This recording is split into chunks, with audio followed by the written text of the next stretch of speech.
Alrighty, everybody, welcome back to another video. Today is day 53 out of 100, and today I want to talk to you guys a little bit about building blocks to having a offer. This is primarily for like an offer document, a PDF, and the reason that I actually want to share this with you guys today is because this has absolutely changed my life, right? I used to take Zoom calls and all this stuff and like do cold outreach and all these other things that people are still doing in business. And having a stacked offer document has literally changed everything about my sales process, right? We've processed thousands and thousands and thousands of payments with customers ranging from $100 all the way to $1,000 a month. We don't do Zoom, right? We don't do strategy sessions. We don't do kickoff calls. We don't do, these calls masked as a pitch or anything like that. And we sure as heck don't do cold outreach. And this is a big piece to that, right? We create the content, we create the awareness, attention, we send somebody our offer doc, and they make a decision as to whether they want to purchase or not. Now, a shameless plug, if you're watching this the day that this video is released, we are running a free training tomorrow at 2 p.m. EST, breaking down how to actually launch, conceptualize, promote, and actually sell an offer of your own, whether you're a course creator, digital product seller, affiliate, service provider, doesn't really matter. We're going to actually break down in high detail the promo framework that we've been using for years, which has allowed us to build a seven-figure business, right? And our students have done multi-seven figures following that framework. If you want to join us on that free live training, hit the comment section, hit the description below, and you can register there. And if not, we'll just dive right into it. Alrighty, so the 14 building blocks to a successful offer letter, sales letter, or offer doc. As I mentioned, offer docs can absolutely change a lot of weight, hold a lot of weight in your sales processes. Having a stacked PDF and offer doc, this is usually one of the first things we ever end up working with our coaching clients on, because it changes a lot of how easy or how difficult things can actually be when it comes to selling your offers. Now, I want to kind of run through this process and primarily do this because I see a lot of people try to emulate this, but they're kind of doing it wrong. It's like you get sent this offer doc and it's literally just like the product, right? It's just like, this is what's inside and that's it. Whereas realistically, we kind of want to take somebody on a journey. We want to take them on an experience. We want to give them a good experience when they're actually reading the thing, maybe resonate with some of their pain points, talk about past stories, successes, etc., before we ever even start talking about what's actually in your product. It's kind of like we're highlighting this problem in somebody's business, life, etc. And then at the end of it, we're giving them the light at the end of the tunnel, right? We're not just like, hey, I saw you commented on my post and here's this thing. It's like, it's got 200 different lessons in it. Like, why do they care, right? And that's not a compelling angle enough to get somebody to actually pull out their credit card and purchase your offers. So I'll go with this in order, right? And again, this we're running a free training on this tomorrow. If you guys want a full detailed breakdown of the whole shebang, come hang out with us. Subheadline: this targets the very person that needs your offer and grabs their attention, right? We need to call out who this offer is for. Okay, who actually needs the who actually has the problem that your offer provides a solution for, right? Trying to sell, makeup to a man who doesn't wear makeup, like it's not a thing, right? We need to actually set the tone and like call out who this is for, what it's going to help them do. If you're a current course creator who wants to sell more products without doing Zoom calls, as an example, right? That's like a call out I could use in the beginning. Okay, then we got headline. This is the tone setter for the rest of the copy. The only job is to get the reader to keep reading. So you can be like, set the tone for what's going to come in the doc, maybe a problem you're going to help them solve, maybe something you're going to reveal, etc. And then these two kind of work well together. Stack the deck, reinforce your idea from 1 and 2, and intrigue the reader even further. Example: keep reading because I'm going to reveal the simple tweak that I started making inside of my business that allowed me to go from working a minimum wage job to having a seven-figure digital marketing business. I'm enticing them to keep reading because I'm going to reveal something for them, right? Then we got number 4 is the lead off. Okay, this will break down the bulk of the criteria of who this offer is for, what's really in it for them, and you could also look at who it's not for, right? Like we're regularly be found saying, hey, if you want a plug and play done for you type product that's gonna have you buying a Lambo in the next 15 minutes, then this offer is probably not for you, right? Now that is a little bit of a negative tone. We can always uh, go the positive effect of it, right? But realistically, at the end of the day, like if people want plug and play, done for you, easy, quick business models, more often than not, we don't have anything for them. We can't help them because, I mean, we could try to help them, but more often than not, they're just going to kind of spin their wheels and go in circles and then wonder why anything's not working, but they're not focusing on anything, right? It's just like jumping from product to product.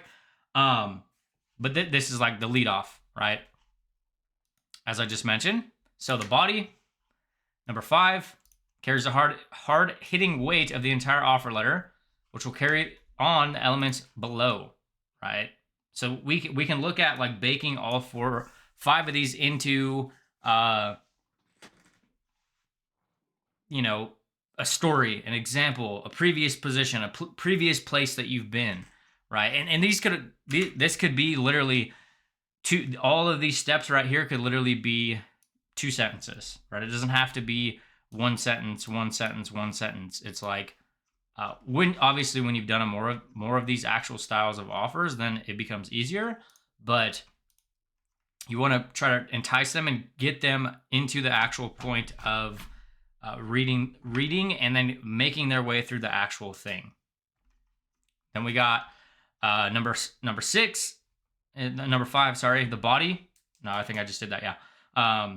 Number 6, subheadline reinforcement, small and short breakdowns separating other elements or components of your offer, spicy and specific copy, right? So we could do like a bulleted list of, hey, we've been able to do all this really cool stuff without 1, 2, 3, 4, right? And if we know that our audience is struggling with that specific pain point, then it becomes a compelling thing for them to keep reading because they're going to want to solve that actual problem. Okay, number 7, reader's report. This section should demonstrate that you know the reader by describing their pain and problem and the frustration that keeps it company. Okay, as I mentioned, we have to make this offer doc about them, the reader. And this goes for your content too. Like it's about the consumer, not you, right? Obviously, it sounds like backwards because we're talking about embedding your story and all that different type of stuff into your offers, but you need to become clear on what it's going to do for the person. They need to understand that you know where they're at. They need to understand that you have been in a similar situation, and like it has to actually connect with them. Otherwise, there will not be a deep enough drive for them to actually purchase anything from you.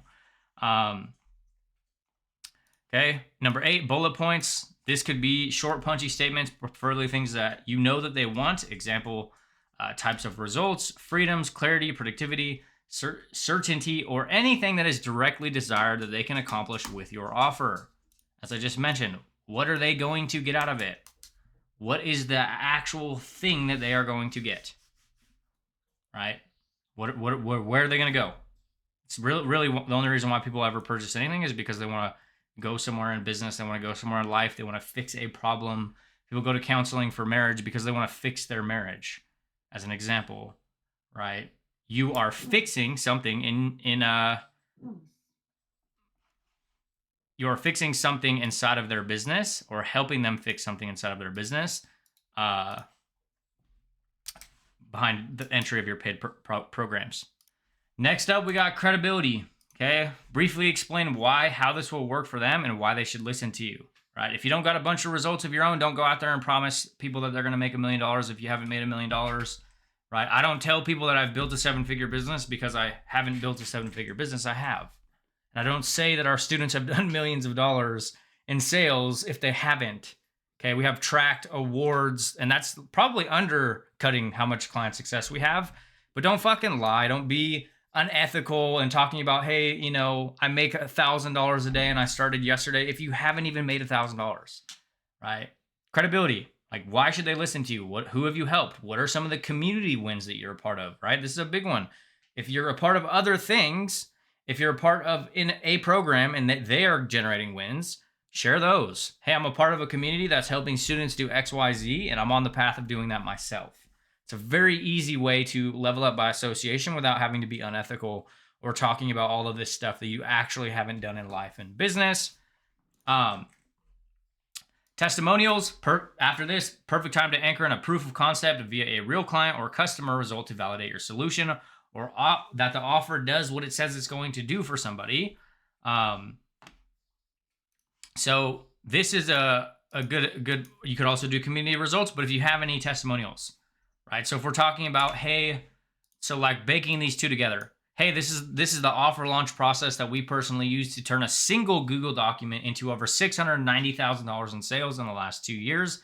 And our students also leverage this framework to do 100K in 100 days with their own product. That's an example of me baking both of those two things into one, and those are actual results, right? But just as an example, right? And if you don't have these yet, you can obviously leave that out. Value and justification, number 11. This section should highlight the true value of the offer while easily dwarfing the initial investment. Right? If we can anchor in bigger prices, bigger investments that you've made, maybe if you're optimizing for $100 a month membership instead of, hey, this program used to be $1,500, it naturally starts making it look smaller, right? And then you can also start putting in your actual product stack, what's actually in the offer itself. 12, reverse the risk. Aim to remove the biggest objection to making the sale, which is usually money or fear, right? Hey, for the next 3 people that grab this offer from me, I will work with them until they make their investment back. And obviously only do this if you're going to actually deliver on it, but it's a very easy way to start reversing the risk and start actually creating more sales. Okay. Bonuses. This is where you mention your unexpected gift that enhances the shit out of your offer overall. Get creative, right? Don't add 17,000 PLR ebooks to an offer if they're not relevant, right? Like only add relevant stuff to your product stack or things that actually enhance the actual offer itself. Okay. Like I can't give you a framework to book 17 calls a week because I haven't done Zoom calls in years. So like there's a lack of congruency, and I think people just kind of overload their offers because more is better. But realistically, like a couple resources, couple things, physical bonuses, support, implementation, all that type of stuff can be very powerful, but you don't have to go crazy with them. 14, wrapping it up, explicit and specific CTA, where you are basically asking for the sale and telling them what to do. Right? Do not leave it up to them to guess. To make their next step, right? Make it easy for them to make a decision. Okay? As an example, hey, if everything in this doc sounds like something you would want to move forward today with, send me a message back with I'm in, and I can send you over the checkout link, and we'll lock in your XYZ bonuses, right? The old PS, throwing a quick second reminder of one key benefit, outcome, or pain point killer to entice them one more time to follow number 14, right? PS, you could use a single strategy inside of our ROI vault to instantly make your investment back within the next 45 days. You could take a single strategy inside and easily cover the entire cost of this entire program, as an example, right? That's a bit of a reverse the risk as well as a PS, right? So this is a bit of a post offer doc framework. And I wanted to primarily do this, because we're hosting a free training tomorrow, breaking down how we launch all of our offers.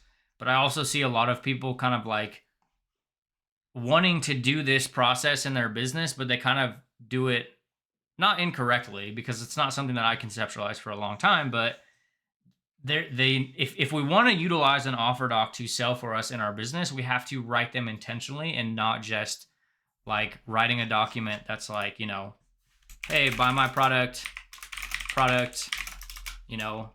training number 1, 2, 3, 4, affiliate link, right? Like, I mean, it might work here and there, but it's not going to actually start picking up enough weight, right? Realistically, at the end of the day, the reason we've been able to have a lot of success and utilize this process to have a lot of success is because we do a very good job with our actual offer docs that lift up a lot of the weight. We put the objections in there. We put common pain points. Like as an example, this doc that we wrote a couple days ago, the 8-week cash flow class, right? If you notice, we're not even getting in like this. This is like a snapshot of what's covering inside, but we're already 4 pages in before we ever even start mentioning what's inside the program, right? So we have to like kind of take people on a journey, take them on a process, take them on an experience if we actually want them to, purchase, right? There's points in here where we're actually de-risking the investments, right? Like, hey, this is, people usually pay 5 to 9.6K for this offer, right? But you can get it for a fraction of the cost today. And it's not a placebo of a number, but that's a good example of like how we're structuring offer docs in general. And that's all I got for you guys today. Just a little bit of a short, punchy 14 building blocks to writing a compelling offer. Now, if you are in some of our paid programs, you do have full access to, offer launches, predictable profits, actual strategies of launching and creating an offer of your own. It's something that we've been teaching for years. And we are hosting another free training tomorrow, kind of breaking down our entire process with some 2024 updated versions, refineries and lessons and takeaways from, launching lots of different offers and helping our students launch a lot of different offers. So if you guys want to hang out with us on that, I will leave a link in the description. And if not, I will see you guys at some point tomorrow.